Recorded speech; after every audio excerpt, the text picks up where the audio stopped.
Hello, welcome to Star Wars Spelt Out. I'm your host, Josh Chapman, and today we're actually down the beach. We're down in Torquay on Victoria's lovely surf coast in the middle of winter. So it's not really beach weather, but when you want to brighten your day, you bring my guest in. She's currently sitting 99 not out, which is a good cricketing analogy. She doesn't know anything about cricket, I don't think, but I'll ask her some more. It's the other half of Canto Bight Dispatch that I hadn't got yet. It's Brittani Brown. How you going, Brittani? Hello. How are you? You got to get your catchphrase in. Hi. Happy to be here. I think your hello is almost as iconic as the Johnny Grasso yo now, I reckon. I reckon you might be able to take him for the catchphrase. That's an honor. I've always wanted to have like a catchphrase or something. Like that's why I sound weird when I'm saying bye at the end of my podcast because I'm like, I really want to have something that people are like, that's Brittani. I think So, when I did one of the podcasts with the Geek Pod crew with Andy and Catherine, and they were signing off on that one, and Andy was like, "I'm going to do a Brittani Brown. I'm going to do a little goodbye." You know, this it's you're definitely in the lexicon. You're in the minds of the other podcasters for sure. aw, I love it. I'm honored. I mean, you all are just fantastic people. So whenever I hear people say like nice things about my weird antics, I'm always happily surprised that I'm not annoying. I didn't say that. I just said that we liked your things. But anyway, Oh, darn it. darn it, foiled again. So I did do make a little cricketing analogy there. Now, in cricket, Brittani, I won't go into too much cricket detail. Making 100 is a big deal in cricket if you score 100 runs and you make a century. Now, you're currently sitting 99 not out on Canto Bight Dispatch. You're waiting patiently to go up there and hit that last run to the boundary and score 100. Are you getting some pre-century nerves, or is it business as usual? Yeah, is cricket the one where it's like the hammer thing and then you hit it in between like the little like holes? No, that's croquet. Or, oh. Cricket is the What most is watched sport cricket? in the world. It's a bit like baseball. It has a pitch. There's two batsmen at either end. They throw the ball down. It goes for 5 days sometimes. It can go for 5 days, 1 day, or 3 hours, depending on the type of game you play. And so you have to get to 100? Well, the batsman basically, if you get out, you can keep batting until you get out. But to get to 100 runs by one person is quite an effort. So, in cricket, if you get to 100, you basically, you acknowledge the 100 by raising your bat to the crowd, acknowledging that you've done a good thing. So when you wrap Canto Bight 100 tomorrow, Brittani, I want you to stand there, take your helmet off, raise your bat, and acknowledge the applause from the crowd. I will do that. I will grab a bat and then I will raise my headphones to the air saying that I have done it. I have And then not I been kicked off of the podcast. and then I want to hear Emily's confused reaction to that with no context whatsoever. I love doing like out of context things with Emily, just seeing her reaction. Like, oh my God. So for episode 100 tomorrow, so the whole like joke has been lately like kicking me off the podcast and replacing me with someone else. And of course, I Oh accidentally yes. spoiled Spider-Man for her. So now she's actually considering. So what I've done is this has taken me a couple days. I'm still not finished. Is I'm creating a podcast resume and cover letter. So I am going back to like way back in like 2017 when I was on Steele Saunders's Steele Wars live shows, like inputting like dates and times of when I did the shows, like comments about like what I did, like Good job, strong job performance. Really yeah, like showed initiative. I'm going way back and hopefully this will help her see that I am here for the long haul. Well, now I did hear this play out, and I'm a listener, and I heard this all play out, and I think I was the first to jump in on behalf of this podcast that you were welcome to jump ship and join the team over here. That we're always looking for enthusiastic go-getters to join the team. And you certainly fit the bill. So if it does all, go pear-shaped, you can always dangle it over Emily saying you've got an offer from one other podcast at least to join them. Perfect. You will be my first phone call when I get fired. You could do like a trade week. You could just say, oh, well, she's going, I'm offer out Brittani for somebody else. And what have you got? Pick, the trade draft, the podcast draft. The problem is that I'm a one-man show. I don't really have anybody else to draft except for myself, really. So it wouldn't really work. At least you've got two people that you can offer up. That's genius, though. It's just you because no one can fire you from your job. You can just fire yourself. Yeah, that's true. Well, I do Peppa Pig with Matt, and it is, we run a 50-50 split down there. So they're always a bit more like, oh, I've got to remember to, organize with another person and check, and this is what's going on. This is what's going on. So it does keep you in line a little bit. But on this one, I rule with an iron fist in my own Star Wars podcast land. That's great. I know your Peppa Pig podcast is great. I'm very behind, but it's good. That's okay. It's okay. They're timeless. It's not like we do modern news or anything. If you miss some news, some hot pepper news in one episode, it's not like feel like you're going to miss out or miss out on anything.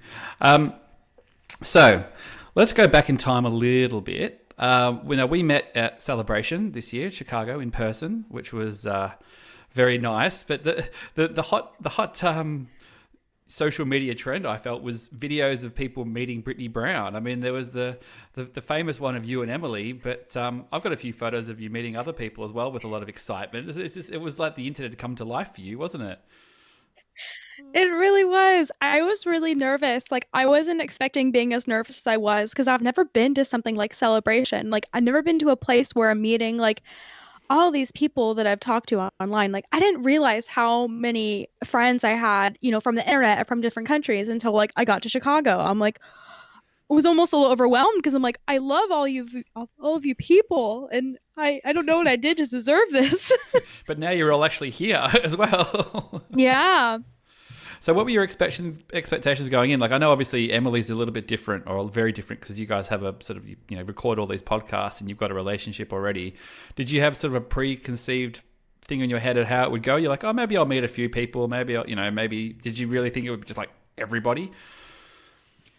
Yeah, I mean, in my head, when I thought of like how I would meet everyone, that was like the exact scenario I thought would happen, is that we'd all meet up somewhere and that's how it would happen. Like, I remember specifically, I was at a baseball game in Chicago, and Emily had texted me saying like the Australians are out the house, and I'm like, the Australians we're are at the packing door. The bags. We're leaving. We're gonna go get the Australians. And then as we're leaving, I got a text message from someone else being like, hey, everyone and the Australians are at the haunted hotel. So then I'm like, we're taking our bags. We're going to the haunted hotel. And I was so drunk. I don't even remember like getting into the Uber like to the haunted hotel. I just remember just blabbing on about like Disney shenanigans and being like, I'm meeting the Australians. Like, everything else, like episode 9, I don't care. I'm meeting the Australians. The world famous, just all of you are just so nice. Do you guys get that a lot? Just, because you're with Andy, with Catherine, with Andy's fiance, like all of you are just the sweetest. I don't know. We're all pretty pumped. I mean, obviously everybody had come a long way. We'd all come from Australia, so we were very conscious to make it work. And I think we felt a little bit like, oh, geez, I really hope this works out. I hope everybody's cool and welcoming and stuff, because we've come a long way. But I guess we're going to a worst case scenario. We're all staying together. We'll still have a little gang if people, because you don't really know, because you kind of go, will you sort of meet for 5 minutes and go, hello, friend? Or will it be like it was, and you're like, all right, we're going to the bar, we're doing this, we're going out to dinner, we're all meeting up, we're having lunch, we're doing this, we're doing these things, and and then when you're actually at Celebration, there's so much going on, you kind of cross paths and go, oh, everyone's over here, or this person's at this panel, I'll run into them, I'll do this. But we were conscious to make the most of it, I suppose. But it pretty much in my head, I wanted it to go like it went. That was the dream, and it probably couldn't have gone any better than it did. Oh my God. Yeah. Like, I remember walking in and just seeing like all of you, because I think a lot of you were wearing the little beanies. Oh, yeah. Yep. So, and I think that because Catherine was the first one that I saw, because I remember getting so excited to see Catherine. Like, I think I've got a photo that was one of that. of my top people. Oh my God. Yeah. I remember listening to Steele's blog pods and hearing him like almost like tear up, like seeing Catherine and I meet. Like, Such good memories. I can't wait to repeat them because are you going to Anaheim? Yeah, yeah. So I mean, that's what I was going to get to next. Is just sort of keeping the dream going because it'll be, you get to go to do it all again, but the expectations are they're almost raised now because there isn't that uncertainty of, oh, will we get along? Will everybody be cool? It's like, oh, I just can't wait to see everybody again. I just want those 5 days back of doing things again. So, we jumped on as soon as those dates got announced. We basically booked accommodation before we even had tickets, which was, considering what happened with tickets, was actually pretty ballsy because we just assumed that they'd be easy to get. And we'd sort of jumped on. We had a little Facebook group going, yep. And people were sort of talking about things. And I found a house right opposite Disneyland. And I said, this looks good. This looks like a good price. You know what? I'm just going to book it. And then we'll worry about the rest later. So we've got it. Worst case scenario, we can always cancel it because it's, 14 months out or whatever. So we had the accommodation before the tickets, and then the talk was going, oh, well, we're going to get up at 2 a.m. and get these tickets. What do you think? And I was kind of going, I think maybe I'll just get out of bed at 8 and, get the tickets like last time and not worry about it. But, whew, I'm glad I did. I know I wasn't expecting that. Like I remember Carlos, my boyfriend, we were talking on the phone the night before, and he's like, I'm just gonna wait. I get off of work at 11 o'clock. Tickets go on sale at like 10 or 9 or something. And he's like, I'll wait. And then the morning I woke up and I'm like, I have a bad feeling about this. Like I texted him and said, hey, yes. I said, hey, I'm getting your tickets. Don't worry. Pay me back later. And they literally sold out in like an hour. Like my brother almost didn't get tickets. Like I almost fought Reed Pop. Yeah. Yeah. It was nuts. It's a I don't know what it was. I feel like it's a combination of things. I think it's Celebration Chicago being for the most part great, well run. Everybody had a good time. There's always little niggles, but for the most part worked well. I think being next door to Galaxy's Edge is a big part of it. There's people going, well, I can do 2 things at once, so I'll go that year. And I think a big thing of it is the return system now. People go, well, I'll just buy them and then I can return them, get my money back if. I don't have to worry about off-selling and moving them on and doing that kind of thing. So the few people I'd spoken to who were umming and ahhing about it, I just said, just get your tickets. Just get them. You can always get rid of them later on. So I think there's a lot of that. People just buying now and worrying about logistics later. Yeah. I definitely think that because the Anaheim Convention Center is smaller, that's why all these tickets sold out immediately. Because I think that people had the Chicago mentality that, oh, they allowed so many people anyways, so you could wait a couple days. Because I know a lot of people that waited like 2 or 3 days to get their tickets. But I even had a feeling. Like, I don't, it was weird. It's like, I always have that feeling though, but had a gut feeling with this, and I'm like, these are going to sell it fast because especially seeing how big Chicago was, like that was pretty big. I mean, even though that was my first convention, like I knew that was big. Yeah, it felt big. I mean, I wasn't quite sure what to expect. I've been to like a car convention with my dad or something, or I've been to the comic. They've got like a Comic Con that they do down here in Melbourne, but it's small potatoes compared to anything that they do, in the US or to Celebration. But I was kind of going, all right, well, the Melbourne Convention Centre is pretty big. I'm going, if it's comparable to that, it's going to be a big room regardless, what they fit it in. But I guess there's just the precedence now because it just means if next time after that, people are even more desperate to get in because they're snapped up so quick. You can't really kill that momentum now. Now it's a hot item. Yeah, but I don't know. I mean, definitely, I think people are going to resell their tickets or they're going to be like, oh, I can't go. And I think that they have this like good system of like buying resale tickets or something. So hopefully the people that didn't get the 4-day tickets can do that.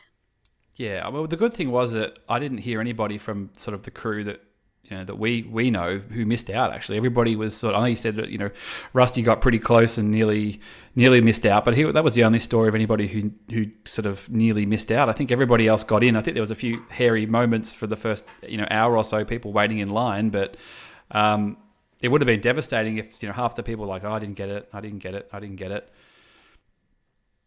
Yeah, that would have been really crappy. Like I remember I was at work when I was getting the tickets and it took a really long time. And I was thinking, oh, it's like my internet at my work. And even like I did it on my phone where I just like turned off the internet and like did it through like my cell phone carrier, Mm-hmm. So Yeah, I had a few windows. I sort of had two windows open. I got on about 5.2 and sort of had the Chrome browser and the Safari browser going, and then whoever gets there first wins. And I was in quite quick, actually. So I sort of bought them and then went back to bed because it was 2 in the morning and went, all right, and didn't worry about it. And then just, went to bed very sort of satisfied and, like, good night's sleep. That's all taken care of. And then kind of just woke up to the madness that it was, that it had been a real trial for some people. But, no, I'm just glad everyone's going to be there. I would have been devastating if some people just missed out and then had to, because it means that you can't plan other things until you know for sure you've got them, because people might not return until a few weeks before. Yeah, it's a lot, especially with planning. Like, I'm a big planner. So, of course, when after I bought the tickets, I couldn't stop thinking about it. I started thinking, okay, I need to look for Airbnbs. I need to get a crew together. Thank God we got a crew together.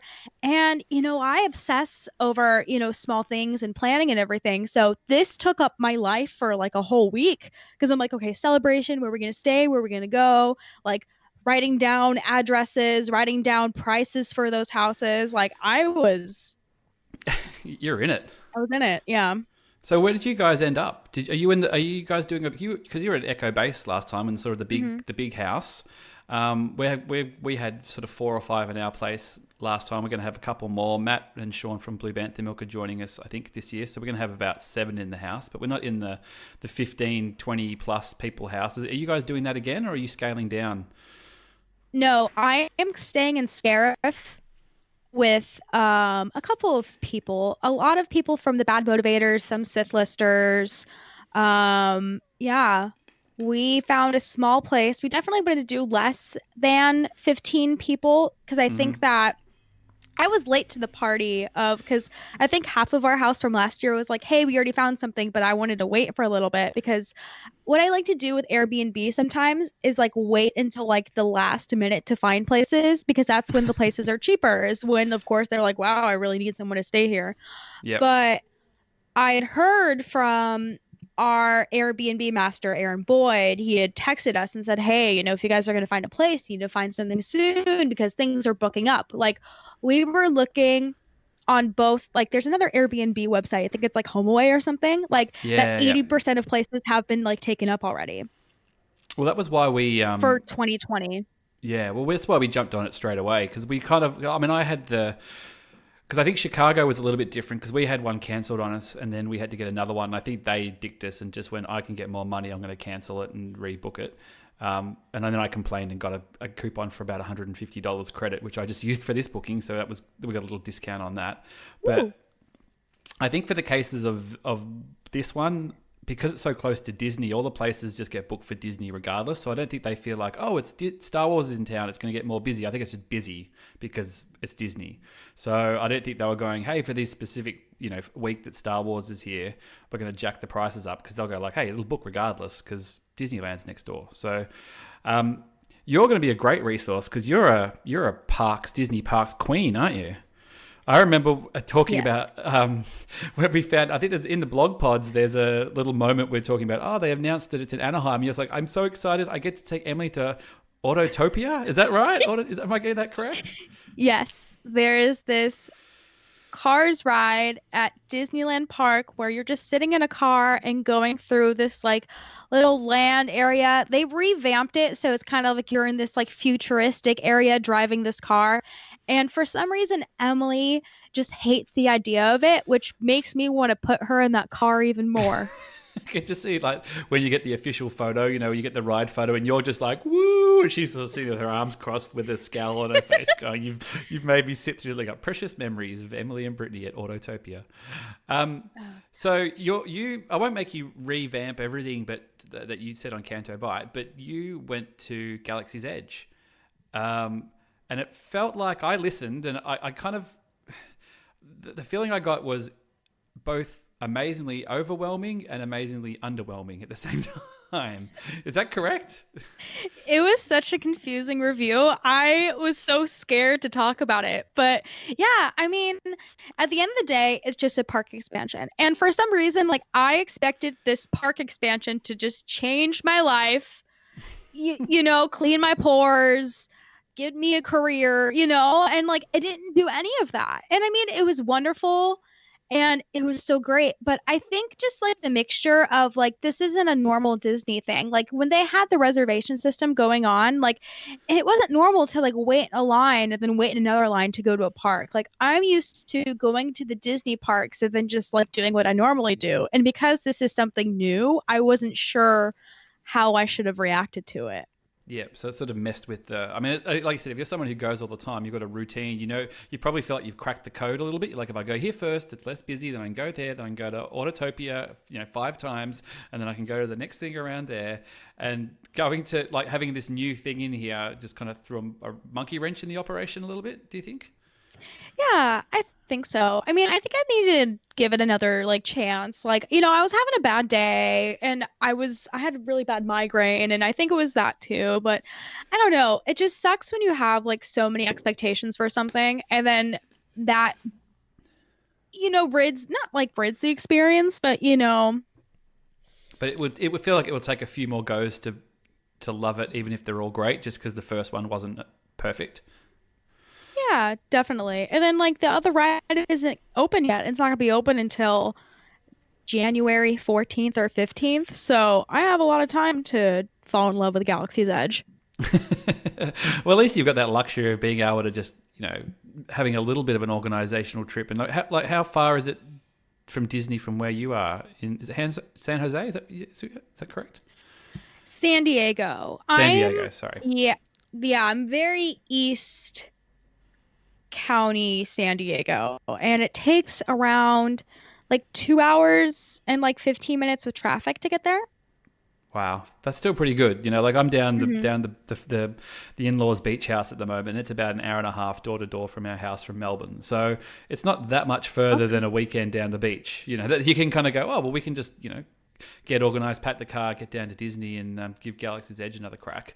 Whereas talking about celebration, saying that you sort of, oh, we might wait on the accommodation, the Airbnb, and see what comes up. Like we just don't have that luxury. We just have to get everything sorted before we start dropping money on flights, and that's why the tickets were so sort of hairy for us, because it's if you don't get them, they can just, there's no point organizing other stuff if you haven't got a ticket. It was really lucky that everybody got them and was happy before we start doing things like booking flights to America and things. So that's always a mission. Yeah, and especially for travel, because I've never traveled or flown outside of the country, so I don't know how more expensive it is doing last minute versus like doing it like so far out. Yeah, it depends. It's usually not crazy. It might be a few $100s, but it all depends on the flight, what's going on, the frequency. Most flights from Melbourne to America go via LA anyway, just because of the way where the countries are positioned. It's sort of the easiest way to go. So when I went to Chicago, I had to fly via LA anyway. So being in Anaheim is actually great, because they're going, well, I've got to go that way anyway. That's sort of the standard flight. It just means that it's a 12-hour flight instead of a 17-hour flight or whatever it was. So, after, it was funny when we met up at the bar at the Haunted Hotel. I'd been awake for 33 hours, I think it was by then. I'd sort of, because I'd had my flight in the morning in Australia, and then I got in LA and it was still morning, and then I had all day flying to Chicago, and then got to the evening, and it was, I'd been up for a while. I nearly didn't go because I was going, oh, I'm too tired, I should get some sleep, and then going, no, Wow. people are going, I have to go. Like I have to be at that bar. Oh It was my worth it. God. Oh, I'm glad it was. Yeah, that was such a fun time. I almost enjoyed those precious moments more than like being on like the celebration floor and everything, because it was really like overwhelming, just, all the people. And then Mm. I always get anxious because I'm always afraid that like, someone's trying to get my attention or something this, because I have really bad hearing. So especially in like large crowds and everything, like I'm always afraid like, oh God, I hope like someone doesn't think I'm ignoring them or like I was just Yeah. always in fear. I'm like, I don't know what to do.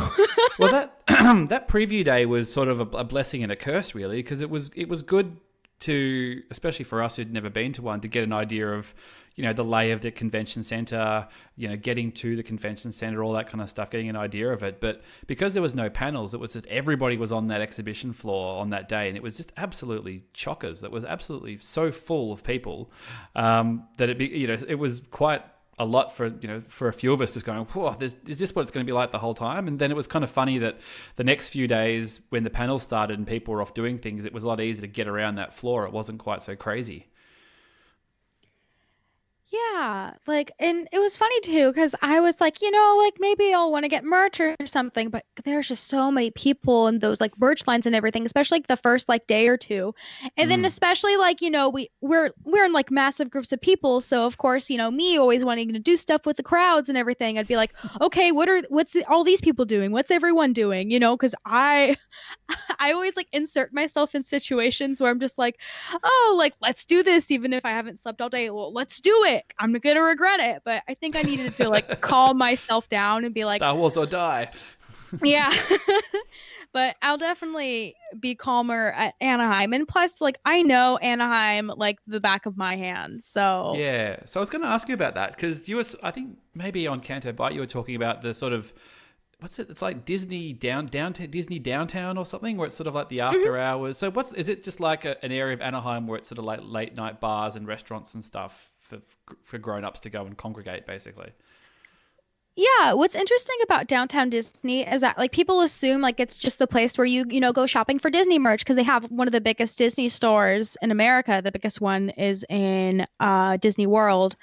But they've really revamped it to like adults too. Like there's a lot of breweries, there's bars, there's places to drink. It's obviously more expensive than like if you go like to the packing district, like a couple miles down and go to a brewery or something. But it's a wonderful place to like get together with friends because it still feels like even though you're not paying for the Disneyland ticket, that you're still there and you Yep. still feel that like Disney magic, like especially at like the Disneyland Hotel where you can get my personal favorite, the Dole Whip with a splash of rum. Oh, well, that sounds all right. So yeah, Yeah. it'd be quite cool to be, because we were reasonably good in Chicago because we stayed right near the Echo base and we sort of had a little, well, places where we went to dinner around there and stuff. But there was still a little bit. Oh, some people are down here in Chicago, some people are here. But I feel like this downtown Disney feels like the obvious place everybody will congregate in the evenings anyway. So it'll be quite a good way for everyone to go like, all right, day is over, go home, freshen up, and everybody head down to downtown Disney for what was it? I can't remember what the name of the drink was. Something with a splash of rum. It was a Dole Whip with a splash of rum. It's this like pineapple ice cream thing that's like crack. It's really good. Oh, I can't wait. I have to try one. This is going to be like your version of Claire Stribling's Merlot. You're just handing it out to people and saying, drink this. Although, did you drink any of that at Charlotte Celebration? Yeah, I remember drinking it in Echo Base and it tasted like gasoline. Yeah, wasn't great. It wasn't great. Although it was never supposed to be great. She never said it was great. She just said it was a tradition. So that's okay. Now, Brittany, let's talk episode 9. What is your usual Star Wars opening night routine? Do you get you and Rusty get down to the cinema at midnight? Do you sort of take a bunch of people, family, or have you got a plan this year? Is Emily coming along this year? What's the deal? That would be magical. Well, our usual plan is like different now because we used to have theaters near us that wouldn't do like the reservation system. So what we would do is Rusty and I would drive to our local theater, get our lawn chairs, sit down we'd get there around like 11 or 12 and wait until like 7 p.m. until like the doors open Oh so wow. that we can get in our seats and everything. Yeah, and every now and then like they let us in early. I think for Rogue One it was raining outside, so they let us inside around like 2 or 3 o'clock. But we have this little routine and we wait till our parents get there because my mom, she works at a school district, so she has to wait till all the kids are out of school and until all the parents decide they want to pick up their kids from school. You're like, come on, get your damn kids out of here. There's Star Wars to be watched. Yeah, but last year was interesting when we saw Solo because we went with a massive group of people. We went with like the Making Star Wars crew. Haas from Blue Harvest was down there Yep. with Jesse and Will too.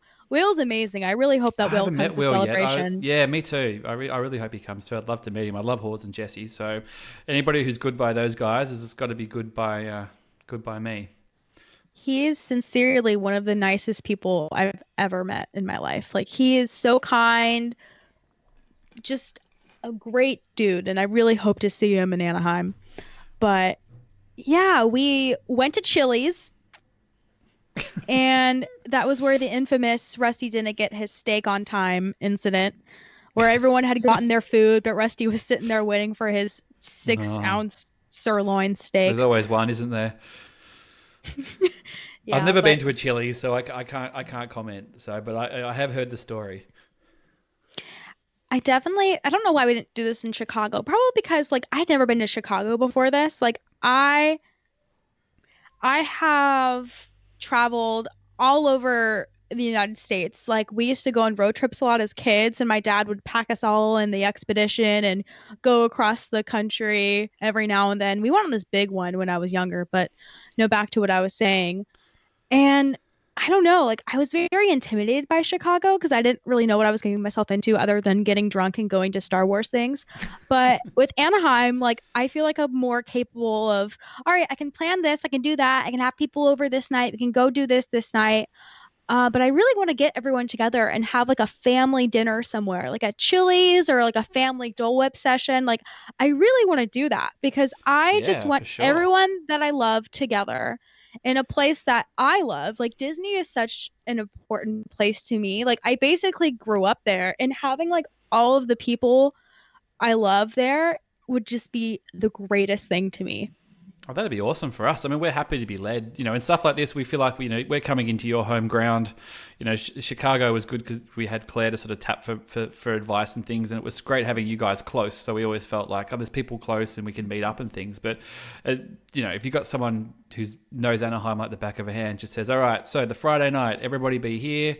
This is what's going on. Like we can pencil that in now and just go, yeah, great. We'll be there. It's we're hoping to sort of just bring the same energy and enthusiasm as last time, and we're hoping to stay. I think we've got the house booked an extra day so we can go to Disneyland at least the Monday. I think if we don't go during when Celebration is on, I don't know if there'll be some kind of Disney nights tying with Celebration. We don't know yet, but we'll have to wait and see. I'm sure they've got something up their sleeve.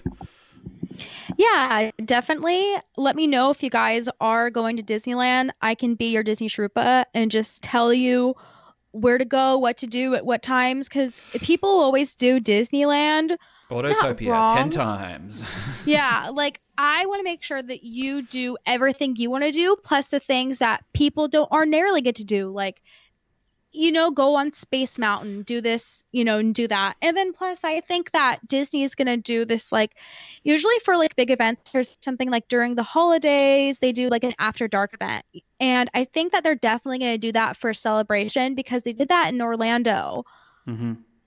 So I Yeah. think, especially with Galaxy's Edge, this will be a no-brainer for them. Which would be great because if they do that, then that means it's, oh, well, we might see some things for that, and then that frees up more time later on the day that we're sort of dedicating to getting around the park and stuff. So I know we've talked about, because we've got this house booked, and my partner Kat is talking about going, oh, maybe you can book the house for another week and we'll bring the kids and we'll do it all again. And I don't know. That's very speculative talk at the moment, but we'll see. They might be a little bit little. I mean, Sloane, my youngest, is only going to be about 1.5 by then, but Olive will be 5 and a bit. But we'll see. I'm sure a 5-year-old would certainly appreciate Disney. One and a Oh half, my probably not. God. If she wants to go, she has a friend of hers in her childcare went to Tokyo Disney, and she saw a photo of there was a woman dressed as Elsa from Frozen there. So Olive just says we have to go to Oh. Tokyo to see Elsa. So. And I'm going, well, we could probably just find a blonde lady in a blue dress and it would probably be passable. But anyway, it's Elsa's her jam. So that's her hero. She wants to be Elsa when she grows up. Oh man, she'd like California Adventure then because they have this big like Frozen show where they sing all the songs and everything. Oh my god. She would love that. I think that the stage show is coming to Australia as well, like the musical. So we might do that, but that she might still be a little bit little, but we'll see. We'll work that out when we get to it. So does that mean now for episode 9 you can just book your seat and rock up? You don't have to do the camp chairs anymore? Is it that they've come into the 21st century, these cinemas? Yeah, finally. I mean, you live in the future for God's sake. Like what, it's Sunday now and it's Saturday night for me. Like are people like do cars still exist? Like I'm dying to know. It's pretty much the same, really. Everyone's a little bit taller, but it's pretty much the same. But Oh man, but I don't know what I'm doing this year. Like, I don't know if I'm gonna go because I don't know where I'm gonna be. I don't know where I'm gonna live. Like, I'm in the middle of like, finding a new job. So I don't know if I'm gonna stay Hmm. here in San Diego or move towards LA area. So wherever I'll be, Star Wars will be there. So Star Wars will follow. Um, yes. and is there stuff that you sort of episode 9 that you've got to have, you got to see, you really want? Are you sort of a go with the flow kind of Star Wars watcher? You kind of like, hey, I've got a checklist of things that I really want to see, or I'm going to go home disappointed. You seem to me you're a bit more like, I'll just take it in my stride as it comes. Yeah. I'm very go with the flow with Star Wars because I hate when I get too picky with things because I feel like with Solo, I was very picky on what I wanted and like nothing that I wanted happened. So like I was just like, what the heck? But with Solo's a bit of a episode funny 9, one though. Solo's funny because it's so, one, it's a prequel. Two, it's an established character. There's a lot of, it's bringing a lot of baggage with Solo, if you know what I mean. Even if you don't want to, I feel like there's a lot of pre-expectations just because we feel we know the character so well. Um, yeah, then like you want extra things. Like I really wanted like Chewie on Kashyyyk. Like I wanted to see certain prequel planets again. I wanted to see certain characters. Like I would have bet money that Boba Fett would have been in it. And like I Jabba was the Hutt. wrong. Yeah, like I was wrong about a lot of things and like I didn't like it versus, when I saw The Last Jedi and when I was like horribly wrong about things, like I was okay with it. And that's how I usually am with movies is I don't like having like too many opinions or too many like I think this is going to happen because then it's going to be like Game of Thrones when everyone had all those terrible Game of Thrones theories and nothing came true and everyone was angry, you know? But everyone's Yeah. moved on from Game of Thrones already. You know what I mean? Like it's same as like Avengers. I feel the world just moves on so quickly from these things that wrap up these huge things like Game of Thrones and Avengers even a little bit. I know sort of Spider-Man's come out and we're moving on to the next thing. I think it's good that, I mean, it'll be sad that there'll be no Star Wars movies for a little bit, but I think it will mean that it'll live with you a little bit more. There won't be just like, all right, that's done. What's next? Give me the next thing. You'll have to sit there and stew a little bit about it. Do you reckon you'll be tied over enough with the TV series Mandalorian and Cassian? Will that give you enough of a fix the next couple of years? Oh, definitely. I think because too, it's a different platform as Star Wars. Like we've never had a live action like Star Wars TV series before. I mean, we were supposed to get that like Star Wars Underworld like 1312 thing like way back when, but we Mm. never got that. But now we're getting this, and it's unlike anything we've ever seen before. So I'm hoping, I mean, like I have full confidence that this is gonna be great. I mean, season 2 has already been, green lighted for The Mandalorian. We Yeah, haven't even seen season 1. I know, that's So crazy, isn't it? Which is cool. Were you in the panel for Mandalorian? Did you see the footage? I can't remember if I asked you. yeah, I think we were because you're on one side of like the Oh, the the arena arena. and we were on the other because I remember taking a picture because I saw all the Star Wars Oh, the spelled out hats. hats. And I'm like, there are the Aussies, there's Yeah, Turbo, there's everyone. Oh, I it's not also love gonna. Turbo too. I forgot to mention Turbo earlier. It's all right. And He Turbo's a knows he's delight. loved. Yeah, he's lovely, man, the old Turbo.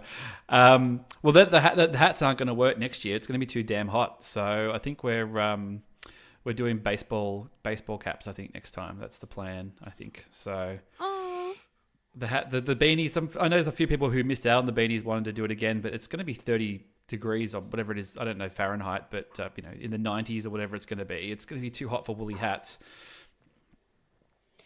yeah, I don't know. I mean, there'll be that one crazy person that wants to wear like with a precious little beanie. I have that on one of my porgs over here. I'll have to send you a picture later. Oh Like yeah, that'd be amazing. I have hats on like on a lot of my porgs. I've lost count of how many I had, especially after I went to Galaxy's Edge. I got a couple more, but yeah, a lot of them have hats or have had hats and have been passed down hats. Like hats and porgs are a thing in my house. Are we going to get porgs in Rise of Skywalker? We fucking better. Sorry, I don't know if we're allowed to curse, Yeah, go for it. Even if we but weren't, I would leave that in. I like that's like my one thing is that I just for like my own pleasure.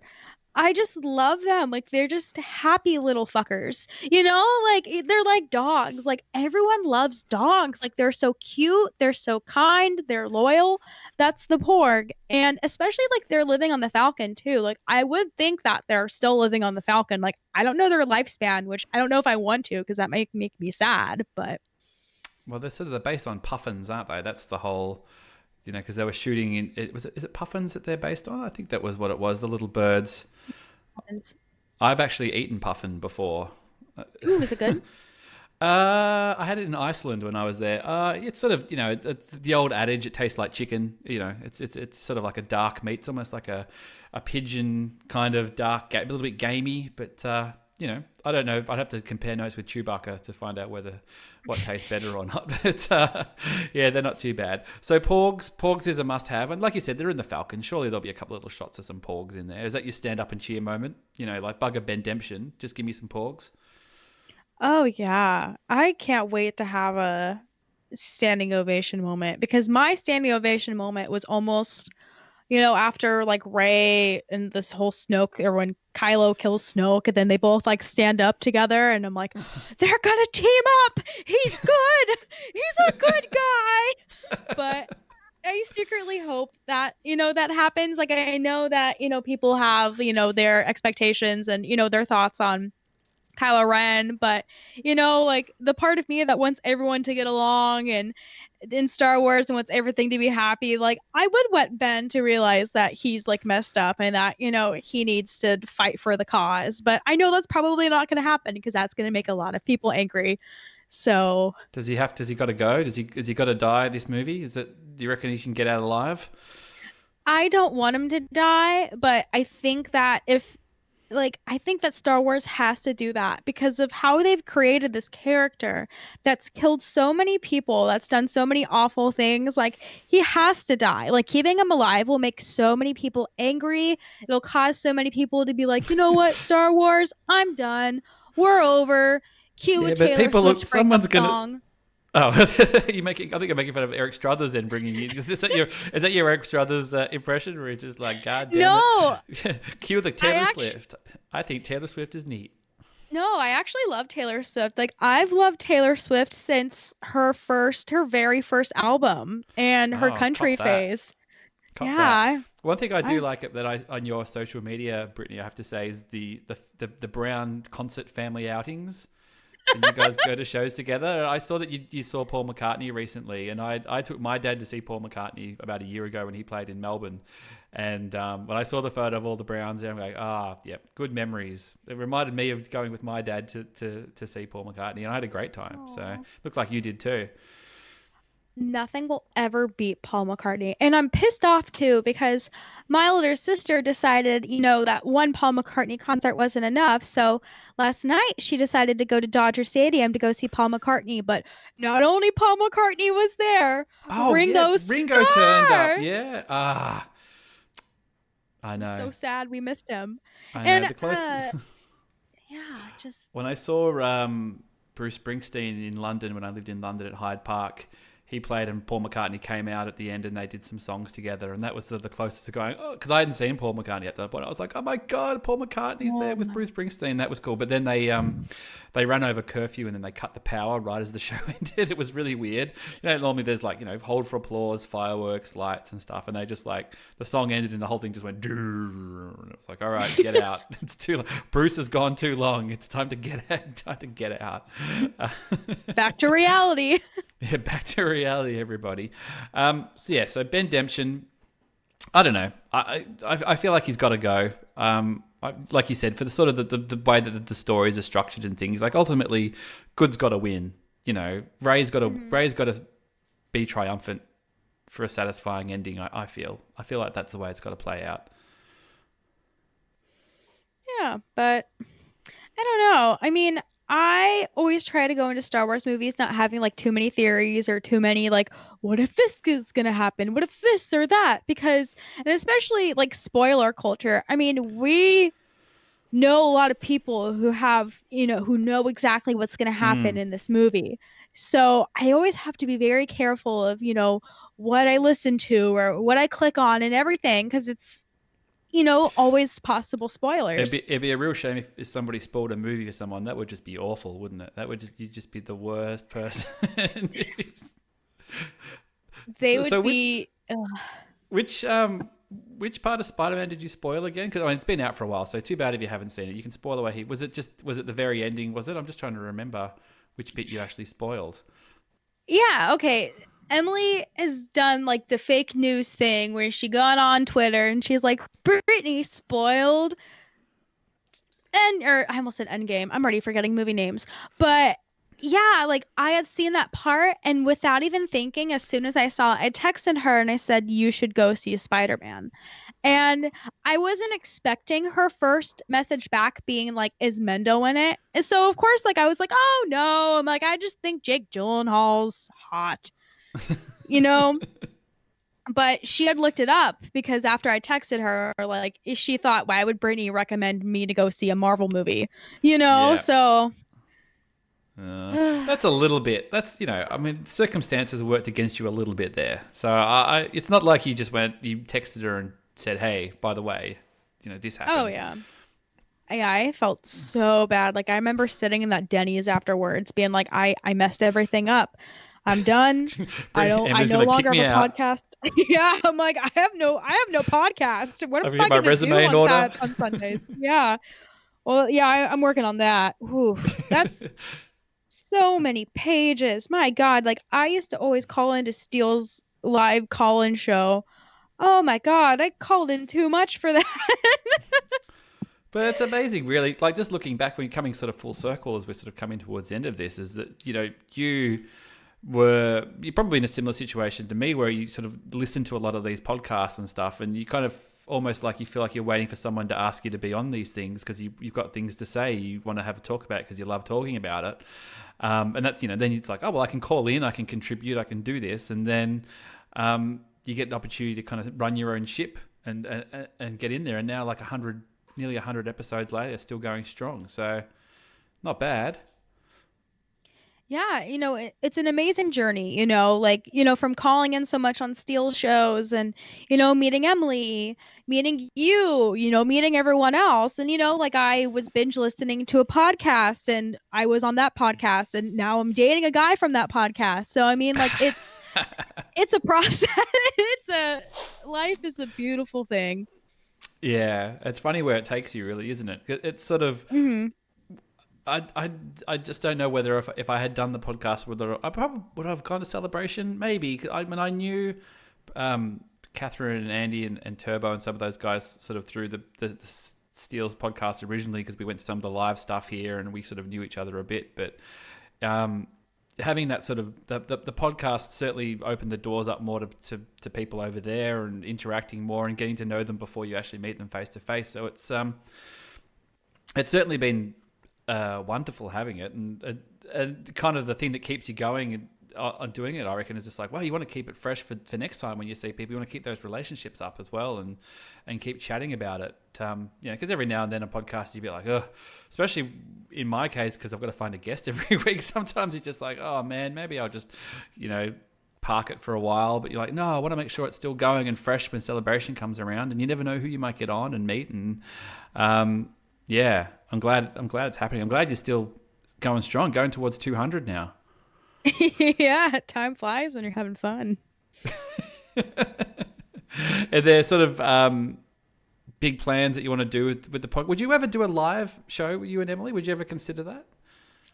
I mean, if enough people liked us, like I still, like I always have the mentality, not that like everyone hates you, but I'm just like, like I'm not like the greatest Star Wars podcaster, I'm not the greatest at this. So the moment that I start, feeling like, hey, I'm good, that's when I get like Johnny Grasso with things. I go from zero to Johnny Grasso, where I'm just zero like, to Johnny Grasso. The best podcaster in the galaxy. Everyone, no, I'm just kidding, but that's about right. Yeah, I try to keep myself humble because I just get so terrible when I'm just like, oh, people like me, this is great, and I'm just like, tone it down. Oh, look, I reckon it'd be cool. I'm doing a bit of live stuff. I mean, it was funny when at the Steel Wars show with the live one in Chicago, and Emily was up there and made to squirm a little bit on the couch, and she certainly held her own. I think Steele did his best to make it as uncomfortable as possible for her in the nicest way, but she certainly held her own there. So I think you guys do a nice little double act, little live double act. You could always bring Johnny Grasso in if you got stuck. Yeah, just bring up a drunk Johnny Grasso so he can start stripping on stage. What an unforgettable experience. My God. Yeah, I feel like he, if you give him a little bit more rope, he would have been down to his underoos if it had gone that way. I think it was sort of, yeah. I was quite an experience being in the front row of all that. Yeah, I still see his red underwear in my sleep. Oh dear. Right. Well, we're coming towards the end of this. Before we sail it off, what's the next sort of? What are you looking forward to in the next, 12 months of Star Wars? We're going to have that. I mean, that movie's going to be done in a few months, and we're going to have TV. And do you feel like it's sort of books and things, or is there something that you really want to see that's not happening at the moment, or something you'd love to see that if you were running it, if KK handed you the keys to the castle, what would be your first order of business? Animated series? Ooh, that's a good question. I feel like definitely if Kathleen Kennedy handed me the keys and said, do whatever you want, I would give her back the keys and be like, I don't need these. Just give me Ewan McGregor's number so I can call him up and be like, hey man, I don't know what we're doing right now, but we want you to be Obi-Wan soon. So get that beard ready.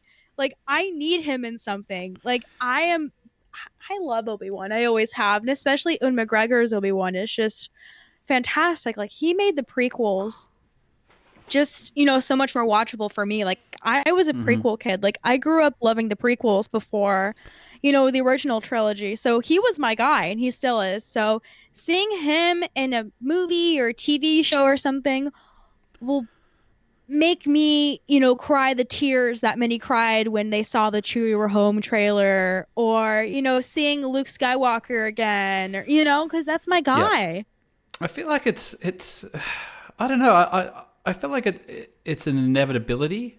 It doesn't feel like it's trying to get the Eagles back together, or like a band mates that hate each other. You know what I mean? It's like trying to reform a band of people that don't get along. I feel like it's we want to do this, but it's just about timing more than anything else.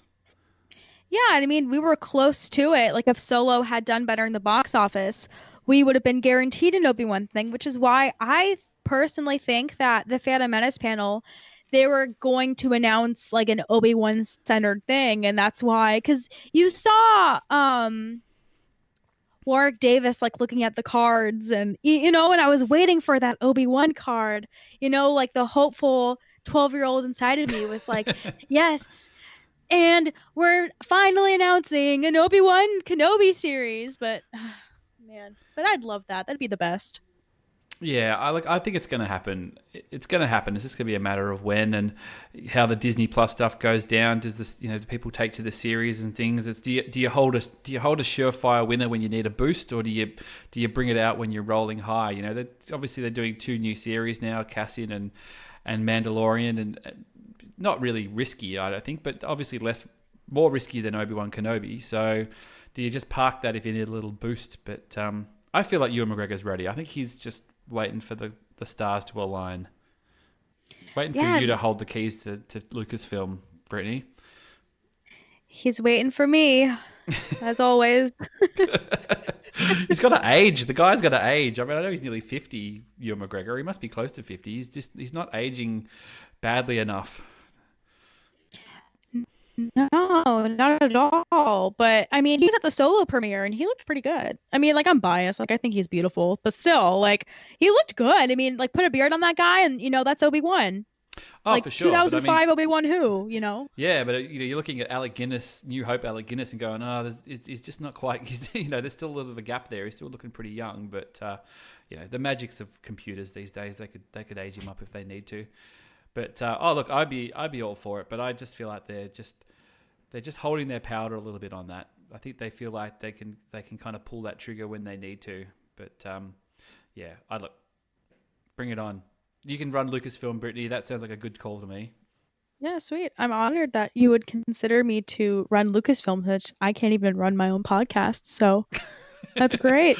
Imagine that if Emily kicked you out of Canto Bight and you sent your resume in and they were like, well, we think you're actually qualified to run Lucasfilm now, Brittany. So you're like, hey, Emily, sorry, won't be coming back to the podcast. Yeah, you kicked me out. Got the call to run Lucasfilm. Having lunch with Mendo.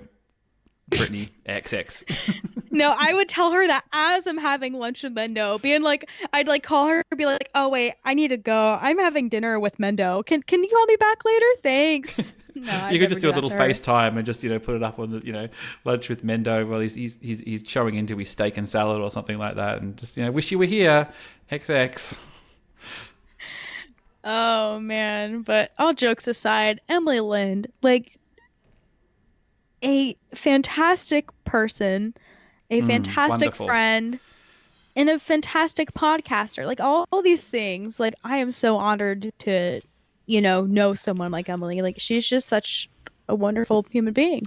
Yeah, she was awesome, and she made us feel very, very welcome. So we love Emily, and like really, really chuffed that you guys got to 100 episodes. So are there going to be a few tears? You think tomorrow? You think it's going to be? Is it a milestone or is it just another episode? I mean, I feel like I'm building it up. Is it sort of planned to you just sort of run with it? I don't want you to spoil anything, but is it just sort of just going to get through it, or do you feel like it's really a significant? The significance hasn't is more significant to the people looking out than the people on the inside.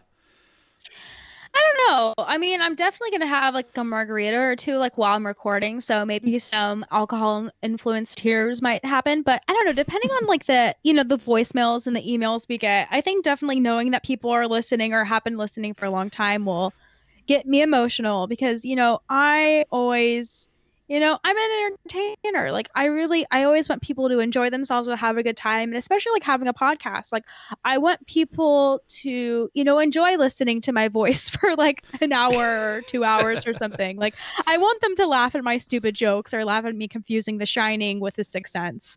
Like if I make someone laugh, like that's made my day. And that I can ask for anything more. So I just think that I'm so thankful for everything that this podcast has been and has created because I don't know where I'd be without it. Like I wouldn't meet all these like fantastic people. I wouldn't have, all these beautiful friendships. Like I owe a lot to this podcast and to this podcasting community. Like you all Oh are well. great. Wow, you couldn't have said it any better. Thanks so much for being on. It's been an absolute pleasure. I've been talking about getting you on, I think, not long after I had Emily on, and it's just sort of getting the stars to align the right way. But it's I knew you'd be gold because, I listened to your podcast. I know how good you are. So, I Aw. mean, anybody who listens to this knows all your stuff, but just do a little plug for you and for the podcast before we send it home. Yeah, so, if you're on Twitter, follow me at Canto Brit. And, if you need to listen to a podcast or 100, listen to the Canto Bight Dispatch. It's me and my good friend Emily Lind, and we cover everything Star Wars, food. Lately, we've been doing this fun little segment called Bed Watch, where we not safe for work, great people in bed. It's Mm. great. It's fun. And, sometimes like I watch movies for the first time. Emily had me watch this movie where people have sex with cars, and it was a very interesting thing. So definitely check us out. Look at that. How can you top that? What a sell. What a sell. You can find our stuff at starwarsbeltout.com. We've got some new t-shirts up on TeePublic at the moment. Yep, just keep downloading and listening. We've got some good guests coming up. We're continuing our sort of run of excellent guests. We always get excellent guests, but you've been lucky enough to have Brittany. You'll have some more good guests in the next coming weeks as well. And yeah, so thanks so much, Brittany. Thank you for having me. It's such an honor, and so sorry that I've been so weird with scheduling times. Like, I'm just so happy to be here. Like, this is such a great podcast. Like, I listen like every week. You're Oh, great. thank All you your so guests are much. great. And I'm sorry that you've had this guest this week. Like, I think that you Oh, should never have her back on because she no, ruined your no. podcast. She'll be back. She'll be back for sure. She'll be back for sure. Absolutely for sure. Now, before we sign off, give us a bye to sign off, Brittany. Bye.